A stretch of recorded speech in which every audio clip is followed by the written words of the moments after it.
Welcome to Think Big with Dan and Qasim. Join hosts Dan Melnick and Qasim Masood as they explore big ideas, limitless possibilities, and engage with visionaries, entrepreneurs, and thought leaders who dare to dream big, get inspired, motivated, and find practical tips for personal growth. Think big, dream bigger, and ignite your potential.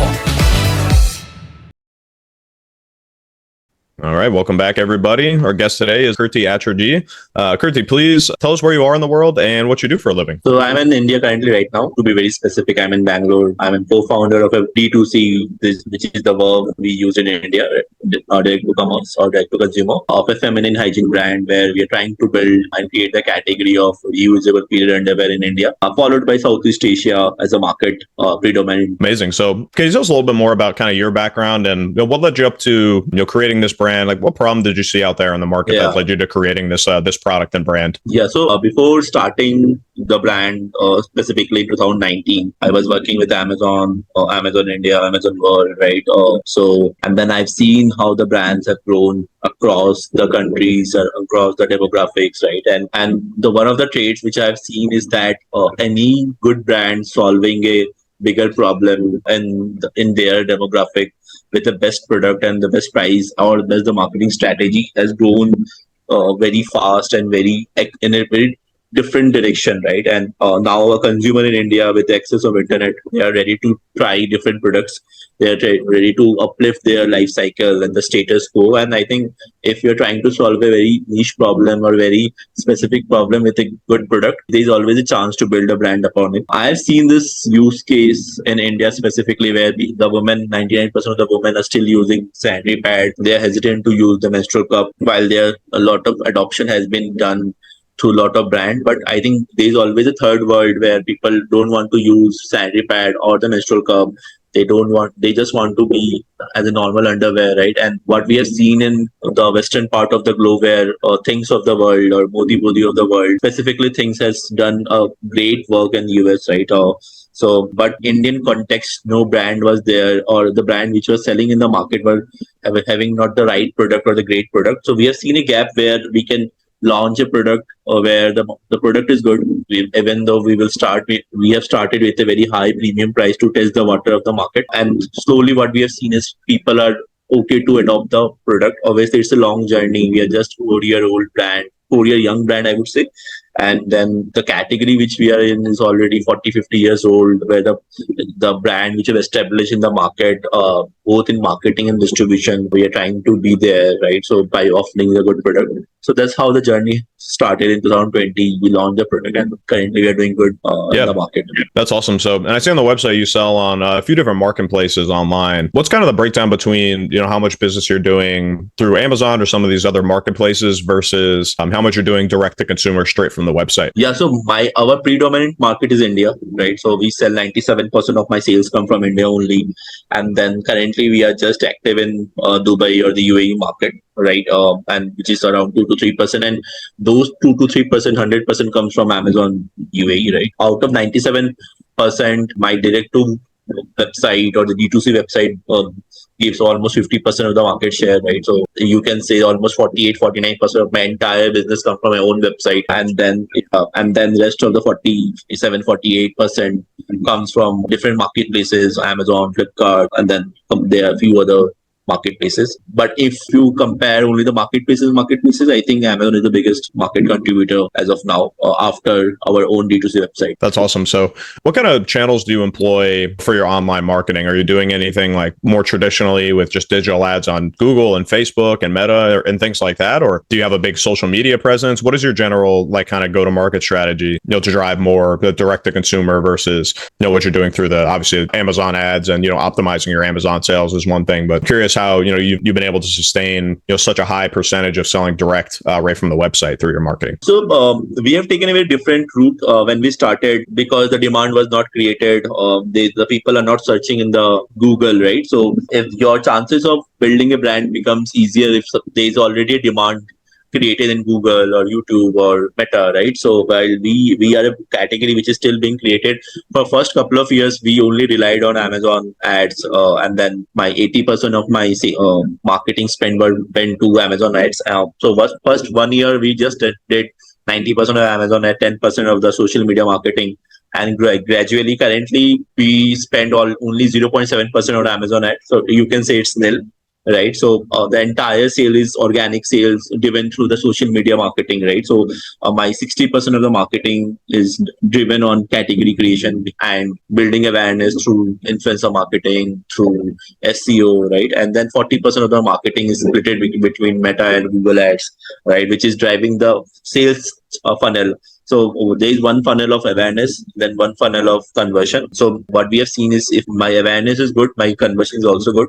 And that's how the entire market is done for us. And also what we are seeing is there are a lot of brands coming to the market as of now. So of lately, what we have seen is in last 18-20 months, there are a lot of brands who came to this segment, and they are also trying to push the market to be bigger, right? So it always helps. Yeah, so you kind of take other players coming into this kind of product niche as actually helpful because you're kind of creating more overall demand where it wasn't really there before, right? Yeah. That's interesting because obviously, as you know, that's a little different than some other spaces where you're selling something that's more like a commodity that already largely exists and there's a ton of demand. You're trying to carve out. We're trying to build. We're trying to build, make it more of a commodity. What we believe is in the next 7 to 10 years down the line, it will be commodity. What we are seeing in last 4 to 6 months that it is getting more towards the commodity, right? So obviously, what we are trying to build against, we are not saying against, is the sanitary pad or of the world, which have taken 30, 40, 50 years of marketing to be where they are right now. So versus what we are seeing is that the market might not be as big as sanitary pad, but what we are assuming is that market will be 7 to 10% of a market share will be done by the period apparently alone in India specifically. I think the one of the major attributes of the category being successful is how well the product works.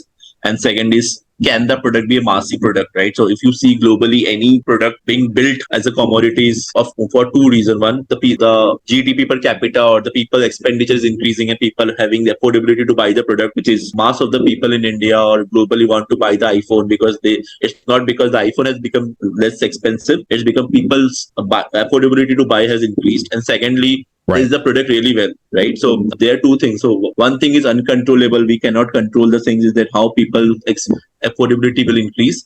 But what we can do as a brand is make the product well and how affordable we can make it. So just to give you some numbers, when we started selling at $15 a pair, right? Or not a pair, a piece, right? And currently we are selling somewhere close to $6. In 4 years, we came from $15 to $6, right? And what we aspire to be is that we want to sell, and it's not even $6. And if you buy it a bulk, the price will be $3 to $4, right?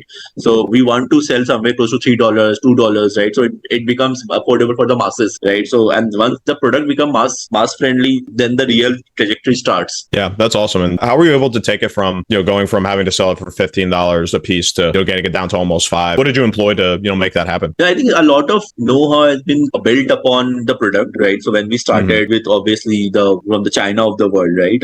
And last 2 years we have spent a lot of time, energy to understand how can we build the supply chain in India, right? So and thankfully the government has also been appreciating Make in India and all the stuff, right? So if you go to any part of the country, the government is pushing that you should build in India. They will give a lot of subsidy, right? So we have started our own manufacturing, and we are proud to say that anyone making the period underwear in the world, we are making at the best price, at the best quality, right? So be it things, be it any brand in the world. So they are not making for themselves, we are making for ourselves. So I think that is a bold step we have taken, and we want to serve the globe from India. That's awesome. Yeah, I love to hear that. And I know you kind of reached out, you said into some more Southeast Asia and even into UAE. How do you imagine, how do you project that growing throughout the rest of 2024 as far as your market share goes? I know you said it's about 3 to 4% now. So, how much more do you picture that growing? We have been growing almost 3x to 4x every year, right? So only in India, we have not tried marketing our product across the country. We have been listed only the product in Amazon UAE. There is no sales. Basically, there is no marketing spend, and whatever the sales is coming in is basically byproduct of what we are marketing in India. But in 2024, we are taking a step where, because we have the supply chain, we have the control of the price. We can make sure that we can control the price at our own end. We are targeting countries like Malaysia, Indonesia, UAE, which is a great fit for the product demographically, right? So the large consumer base, and we can go and build the market. Also US, right? So US, if you see the average period under price is $12, right? So, and the market is already at a very bigger scale. People know what is period underwear is. Where in India, I have to make people aware what is period underwear is, how to use it, how to wash it. Where in USA or UK for the fact, which is, or Australia for the fact, which is the three larger round of period underwear, people know what period underwear is, right? So where if I, and they are buying from Sri Lanka or China, where I'm making for myself, I can go and place the baton at $6, $5, right? So, and I can give them the price benefit of making in India and selling out there. So this is where the plan is. So maybe this quarter we'll try to move to Malaysia and Indonesia. Next quarter we are planning to launch in US and UK, and followed by other parts of the world. Oh, that's awesome. Yeah, for sure. I think most people around the world are, kind of solution aware to this, and that it exists, and that it's a very viable option. That's definitely true. And I'm curious, like, have you considered going down like the wholesale retail route? I know you do, like, I guess Amazon and maybe some of the other marketplaces like can kind of be considered wholesale sometimes in a way. But have you considered, so I think, or do you already have retail deals anywhere? Or no, we don't have retail. So to be very honest, me and my team don't have very good experience in wholesale, right? So we are not from the wholesale or the retail background. And I think building a brand in retail and wholesale takes a lot of different attributes and skill set to be there, right? So negotiating, planning and all. I think what my team expertise is building the brand over internet, building a brand on Amazon or website, right? But as we go down the path of making the brand bigger, I think we always know that we need to go to wholesale or retail, right? So because any brand will only be big if you are as close to your consumer, right? So India was such a highly divided country when it comes to shopping. There are a lot of people who love to shop on e-commerce, but there are a lot of people who still want to go out and do it touch basis, right? So we want to be there. I think we have taken a step to understand where can we do the pilot.